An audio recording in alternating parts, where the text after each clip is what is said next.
Today's meeting by acknowledging the traditional custodians of the land which we are gathered and pay my respects to elders past, present and emerging. Welcome to City Infrastructure meeting on the 8th of the 4th. I declare this meeting open at 10 o'clock. I'd like to advise attendees in the room that this meeting is being webcast and audio recorded. We'll move on to attendances and leave of absence. All the councillors are here. They're just running a little bit late, except for Councillor Wilcox, who's put in a leave of absence for personal leave. So can I get a mover for that? Councillor Murphy, seconded by Councillor Stemp. All those in favour? Thank you. It's carried. Do I often know who's not here? It's just the mayor. Cool. Now we'll move on to confirmation of previous committee minutes. There'll be a motion displayed on the screen to confirm the previous minutes, that the minutes of the Infrastructure Committee held on the 19th of the 3rd be confirmed. When you're ready, could I have a mover? Councillor Murphy, thank you. Seconded by Councillor Jackson. Do any councillors wish to speak to the motion? There being none, I now open the floor to vote. Thank you. That has been carried. We now move through to declarations of conflicts of interest. Do any councillors wish to declare a conflict of interest today? There being none, I will now refer to the reports on today's agenda. And as usual, the efficiency in this Infrastructure Committee is outstanding. We have no reports today. And realistically, this is infrastructure. A lot of it's SOIs and programs, so it's not something you're going to have multiple things come up. We have no late reports. Does anyone have any general business for the General Manager of Logan Water, Mr. Gerard? There being none. Do you have any for us, sir? Thank you very much. That concludes the agenda for today. Does anyone have any general business for the Director, Mr. Darryl Riley? Councillor Jeremiah, you might proceed. Thank you, Mr. Chair. My question today is all about road upgrades. And there's several major projects going on in Division 8 that need urgent attention.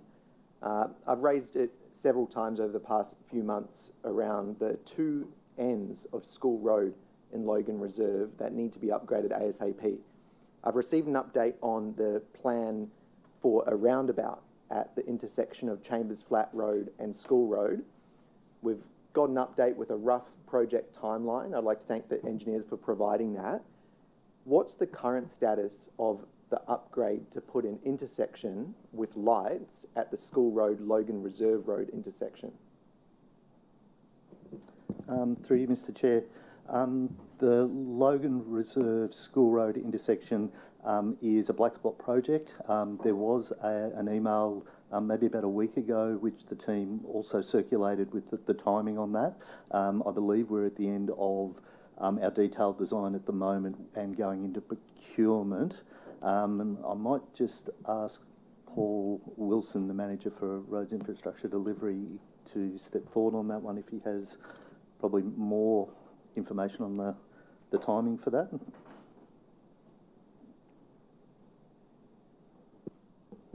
Morning, councillors. Morning, Councillor Jeremiah. So as Darryl was alluding, so detailed design has been completed for that project for the signalisation. We are in the procurement phase. We're anticipating that would be about early, probably around about July, to start construction for that project. So we're in procurement. The point of the procurement phase is to find a contractor to actually build the thing at the best value for money. We're expecting that contractor to be appointed by July, so construction can start later this year. Is that correct? It will be actually probably appointed by June with a start in July, August. Great, thank you for that, and thank you for the work on that project. There's another project that hasn't had funding secured yet in the short term, and it's the intersection of Parkridge Road and Mount Archer Road. This intersection is vital because a massive estate called the Rise has to use that intersection to get out onto Parkridge Road, and it's unsignalised. The current plan is that traffic light upgrade will only be built past 2030, which is just unacceptable in the eyes of the community, considering the amount of volume that uses that intersection every day, and we see a lot of really dangerous situations there. I've asked the council officers to go and figure out what's an estimated price of putting in some traffic lights there urgently, so I can go and try to find money in the city budget to prioritise putting in those traffic lights. When can we expect getting that quote back on how much it would cost to put in traffic lights at the intersection of Mount Archer Road and Parkridge Road? Through you, Mr. Chair. So the team is having a look at that at the moment. So certainly feasibility for that is the real question. So when I say feasibility, it's feasible. The question is whether we can do something that is more interim in period, where we could maybe try to utilise the existing road pavement and the likes to try and do that at a more economic cost. So they're working through that at the moment. I don't know whether we have a time frame on that, but I would expect within the next 2 to 3 weeks. Yeah. Thank you. And can you give us a quick update on what the current status of putting in that roundabout is at School Road and Chambers Flat Road? So the time frame on that is that we have just recently got to the point where we're engaging with the service authorities for their early works. We're expecting them to actually do the relocation of that infrastructure to facilitate the bigger project between July and December this year, with a commencement for us on the construction work on Chambers Flat Road early in 2025. So the 2026, my apologies, I'm still living in the past. So yes, early next calendar year as the target date for that construction. Yep. And those utility providers include providers like Energex? Yes. Any other providers that we have to depend on for them to get their work done before we can upgrade the intersection? We did have major water infrastructure in that area as well, but we engaged with Logan Water early, who've actually been in there and been doing their service relocations already. I'm not sure across the rest of the providers. Sorry, I can answer that one. So there is Logan Water, there'll be Energex, NBN, there's gas, and I think there's another telco in there as well. So we're trying to actually work with all those service providers. One, probably the most critical path is Logan Water. We'll have to do their relocations first to allow the other service authorities to come in behind to put their alignments in the correct locations. Okay.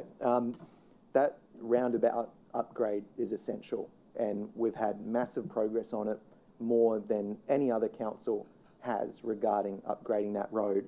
But a 6-month time frame, depending on utility providers, is super long when you consider the amount of traffic using that road every single day.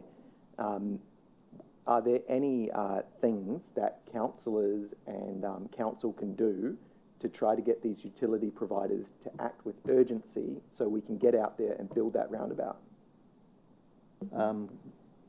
We've been engaging with them for a reasonable period of time already. I know that sounds like a long time, but in terms of those providers, that's actually reasonably prompt. So I'm not opposed to you're talking to counterparts in other tiers of government in regards to that, but I'm not optimistic that we're going to get a quicker result than that. It is a fairly time-consuming process. Okay. If I can get some more information around what are the specific dependencies that we're relying on Energex and NBN for, if I can receive that information, that would be great, so we can see if the politicians can pressure the other utility providers and levels of government to do what they can to get this done ASAP and let council go and build the roundabout. Can I receive that info? We can certainly provide that. Great. Yes. Thank you, and thank you for the work on this. Thank you, Councillor Haramiah. And I tip my hat to you, Councillor Haramiah. That's how you do it. Show the community what's coming, get it explained so everyone knows across the board what's coming, when it's coming, and why it's taken the time it's taken. So that's how you do it. That's how it's done. Mr. Director, do you have any general business for us? I do have one general business item. I thought it would be just appropriate, given that our last committee meeting we actually provided an overview of our capital delivery up until December. Since then, we'd all be very aware that we had Tropical Cyclone Alfred come through, and it's probably appropriate for me to highlight that in terms of weather event, effectively March has been a no-go for us on most of our capital projects. So the water that we've actually seen fall, but then effectively that saturation level in the ground has pretty much brought our capital program delivery for the month to a grinding halt. That's about 4 weeks that we've lost. Now, typically, just on our road component, without looking at probably the other capital programs, we're chasing about $3.5 million worth of delivery a week to be able to actually hit our overall capital delivery by the end of the year. At this stage, and we're only looking at what we've got, we're probably envisaging that we've set our capital program or come off our program by about $10 million. We will provide some more advice on that at our quarterly report, which will come up in the next couple of rounds. But I thought I should at least highlight that. That will be a difficult chase for us. We'll do everything we can in the back half of this financial year to reduce that as much as possible, but it has been a big 4 weeks. There being no further questions, I now declare the Infrastructure Committee on the 8th of the 4th concluded at 10:11, where we will hand over to the wonderful Councillor Karen Murphy at 10:21. Thank you.